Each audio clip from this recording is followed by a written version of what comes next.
ndabaramukije kaze makuru ategekanya ikirere yo kuri wa kabiri igenekerezo rya mbere gitugutu ibihumbi 2024. Ejo mu gitondo hatekanywa ko hazokwaka izuba ririmwo ibicu bikeya mu ntara zose zigize igihugu cacu kiretse mu ntara ya Bururi aho ikirere kizoba kirimwo ibicu vyinshi.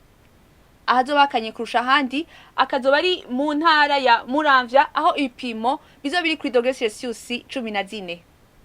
Ku muhingamo hatekanywa ko hazokwaka izuba ririmwo ibicu bikeya mu ntara za Cibitoke, Muramvya, Bujumbura, Rumonge na Makamba, nayo mu ntara za Ngozi, Kayanza, Karusi na Bubanza hategekanywa ko hazogwa imvura hacemwo n'ibihe vy'izuba.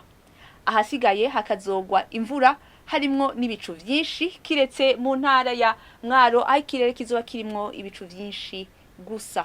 Ibipimo vy'ubushuhe biri hejuru kurusha handi bikazokibonekeza mu ntara ya Cibitoke aho bizo biri kuri degrees Celsius 32.